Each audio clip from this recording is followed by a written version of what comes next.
The Chernobyl disaster of 1986 marked the beginning of the end for the Soviet Union. Suddenly, even the communist elites didn't trust the system. Mikhail Gorbachev stated that it was Chernobyl and not perestroika that led to the Soviet collapse.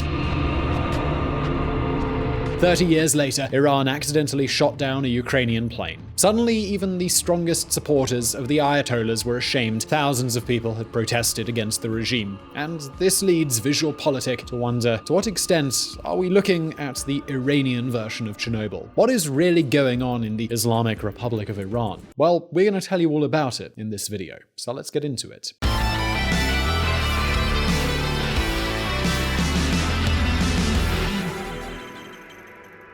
Iran is a fragmented country. On the one hand, the economy keeps going from bad to worse. Iranians are suffering from double-digit inflation. There are food shortages for basic items, and the only thing on the rise is unemployment. However, beyond its borders, the Iranian Empire is undergoing one of its best eras. Surprisingly, Iran has a huge influence on the region. Check out this map. Countries such as Iraq, Yemen, or even Syria are on their way to becoming satellites to Tehran. Moreover, even though their weapons date back to the disco era, the Iranian army has been able to take on Saudi Arabia, the United States, and even Israel. However, it is within his own country that Ayatollah Khamenei is losing support. Don't forget that in Iran, a high proportion of the population have studied at university. They are well educated, and they don't necessarily like living in an Islamic theocracy. If to this you add the economic crisis, it's easy to understand why the entire country has been protesting since the beginning of 2018.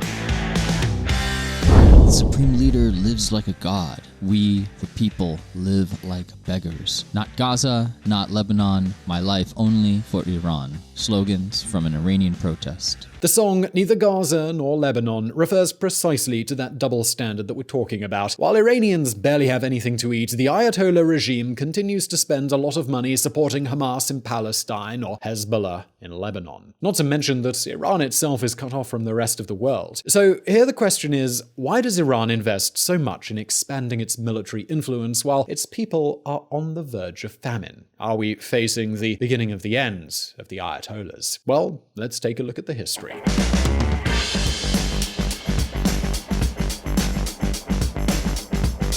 The Great Shiite Empire. In 1979, Ayatollah Khomeini took control of the Iranian government. That is how the Islamic theocracy that we know today began. But, of course, you probably already knew that. The question is, what exactly is the Ayatollah's ideology? Is it just about religion, or is there another agenda? Well, to give you a better idea, we could say that the Ayatollahs are very similar to the Peronists. Actually, we could say that Ayatollah Khomeini was to Iran what Juan Domingo Perón was to Argentina. In both cases, we're talking about populist movements that sold a revolution aimed at the poor. And what's more, Khomeini came to power helped by all kinds of groups who had nothing to do with religion. For example, local merchants who had bazaars and didn't want to compete with the great Western chains. To give you an idea, one of the first groups to support Khomeini was the Iranian communists. Communists he dropped as soon as he came to power. And this is where the second similarity with Perón arises: ideological fluidity. In other words, these are my principles. If they don't prove popular enough, well, I've got some other ones. From the outside, the Ayatollahs may seem fanatic, but throughout this video, you'll see how they have changed alliances and principles based on what was most convenient at the time. And what else does a good populace need? Well, yes, that would be a foreign enemy, an antagonist that shapes their political identity.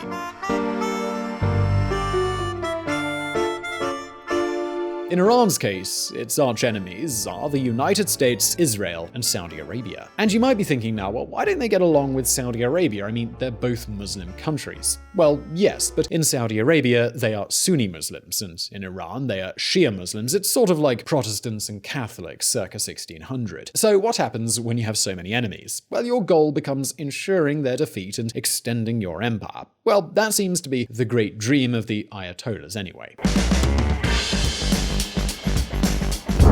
An our domestic and foreign policy, we have set as our goal the worldwide spread of the influence of Islam. We wish to cause the corrupt roots of Zionism, capitalism, and communism to wither throughout the world. Ayatollah Khomeini. But hold on a second, we aren't just talking about ideology here. Iran wants to control the Middle East as a matter of survival. You see, in the 80s, Iran went to war with Saddam Hussein's Iraq. We're talking about a war that killed more than 1 million Iranians and displaced millions more. A true bloodbath that still has repercussions in the country. And by the way, do you know who they bought their weapons from to defend themselves against Saddam Hussein? Well, yes, that would be the United States. But isn't the United States the empire of Satan? Well, that may be so, but I mean, hey, these are my principles. If you don't like them, I have some other ones. Take your pick. The truth is that the war against Iraq taught the Ayatollahs two very important lessons. One, they needed to control the region to survive, and two, their army wasn't big enough to fight another military power head-on. Their only way to win a battle was with what we now call asymmetric warfare, that is, guerrilla warfare, and using small targeted attacks that managed to destabilize large armies.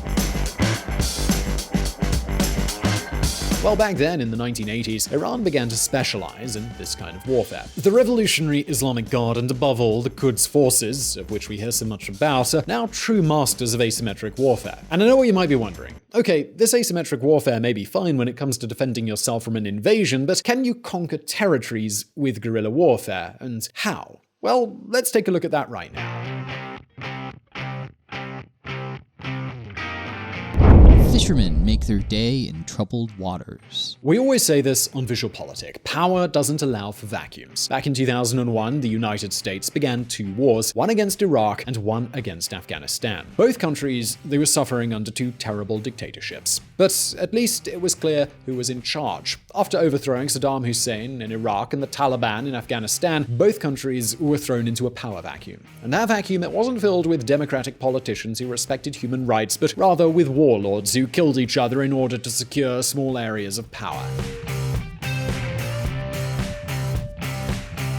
In other words, it was the perfect situation for asymmetric warfare that the Iranians had mastered so well. And that's exactly what happened. According to what we know from spy satellites, back then, Iran built two training camps, one in El Bokhwa in Lebanon and another one in Iran itself. So you might be wondering, well, what were these training camps for? Well, they were for local groups related to Iran. Again, all of this information comes from US spy satellites, and it may not be totally accurate. You can find more information in the links that we'll leave in the description below.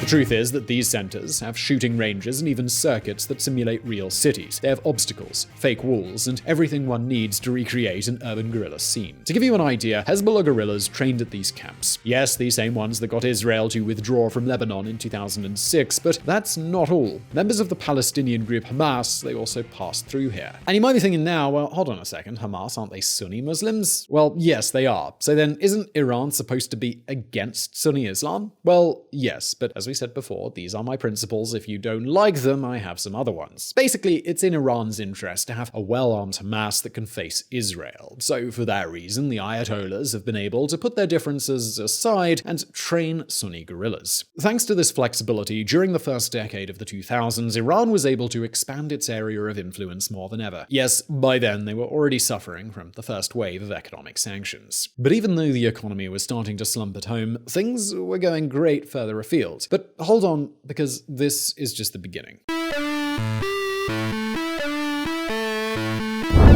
US to pull out of Iraq after nearly 9 years of war. Exactly. With the Obama administration, the United States withdrew from Iraq. This left an even bigger power vacuum in that country. So what did Iran do? Well, it expanded its training camps. To give you an idea right now, the Ali Iman camp, which is on the outskirts of Tehran, is like the Harvard of asymmetric warfare. They have everything: houses, mosques, shooting ranges, and even areas to test explosives. Thanks to this, in recent years, Iran has been able to keep expanding its area of influence.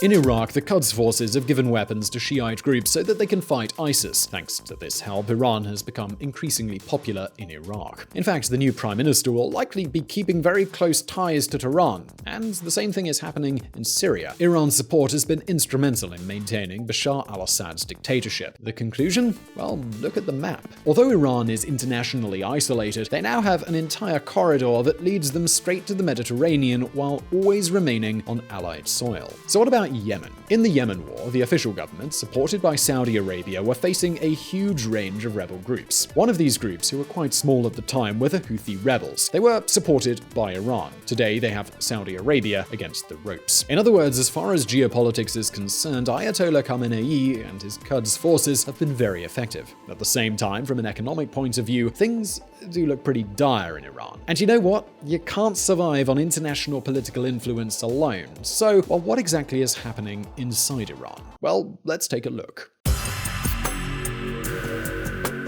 The enemy is inside. Iran has the fourth largest oil reserves in the world, and it's very good quality oil, as well as being easy and cheap to extract. Basically, with a shift in policies, Iran could be as rich as Saudi Arabia. However, the truth is that they're actually getting poorer. Why? Because no matter how much oil they have, almost nobody can buy it. That's the effect of their current economic sanctions. Today, the main buyers of Iranian oil are China and India, and both countries have indicated that they will buy less and less.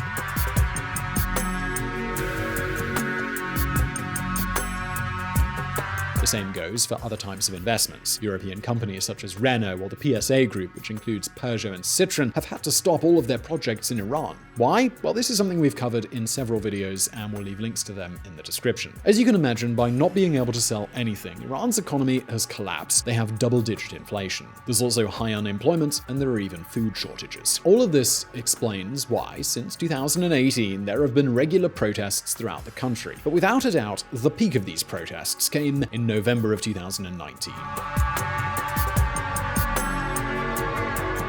Iran abruptly raises fuel prices and protests erupt. For years, Iran had subsidized gas prices. That way, even if the prices of other commodities rose, Iranians could count on filling their gas tanks for very little money. But without an income, the government can no longer subsidize gas. So overnight, Tehran announced a 50% rise in gas prices, and that was the last straw. Every major Iranian city was filled with protesters. And how did the government react? Well, what do you think Ayatollah Khamenei said? He could have been flexible, right? He could have said, okay, these are my principles, but if you don't like them, I have others. But it didn't play out like that. According to Amnesty International, the police killed more than 200 people to suppress the protests, and according to some estimates, the figure could have been higher than 1,000 people. But all of this happened before January the 3rd, 2020, which is the day this happened.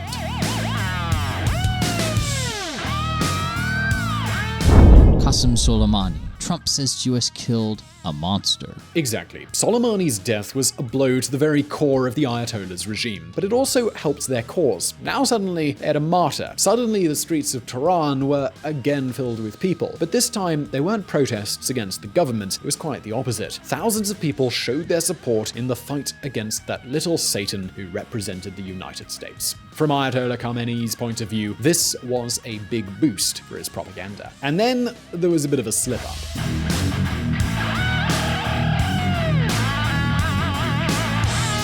Iran says it unintentionally shot down a Ukrainian airliner. In a nutshell, the story goes like this. 5 days after Soleimani's assassination, all of Iran was on high alert. Suddenly, a passenger plane took off from Tehran airport. From a nearby military base, they thought it was an enemy plane, and they launched a missile. The result, 176 innocent people lost their lives, among them 82 Iranians. That is, Iran wanted to respond to an attack from the United States, and instead they ended up killing their own citizens. And not only that, many sources indicate that the Iranian government itself tried to hide the army's responsibility. The truth is that the whole world learned about these events because several videos clearly showed a missile hitting the plane. I mean, come on, even if they wanted to, they couldn't hide it. In other words, the comparison with Chernobyl is now evident. It was a self-imposed disaster. And as you can imagine, thousands of Iranians once again returned to the streets.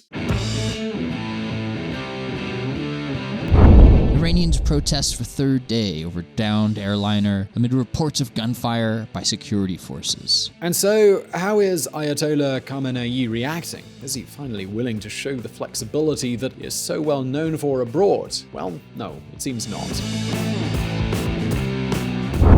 Iran's constitutional watchdog has barred thousands of people from running in next month's parliamentary elections, including 90 current lawmakers. Interestingly, those 90 deputies who have just been cast out of parliament belong to Iran's moderate wing. That is, they are the ones that support the regime the least. In other words, the Iranian regime is having a bad time, and its only solution right now is to push forward. So now here's a question for you. Do you think we're going to see a regime change in Iran anytime soon? Do you think that a leader will emerge who can relieve this discontent? Or will Ayatollah Khamenei be able to hold on to power? Well, leave us your answer in the comments. And as always, please don't forget that we publish brand new videos every week, so subscribe to VisualPolitik, click on the bell so you don't miss any updates. And if you liked this video, please do give it a thumbs up, and I'll see you in the next one. If you want to learn more about politics and world affairs and hear some more of my lovely voice, come check out the Reconsider podcast, where we don't do the thinking for you. Find Reconsider at www.reconsidermedia.com or on Apple or Google Play or your favorite podcatcher.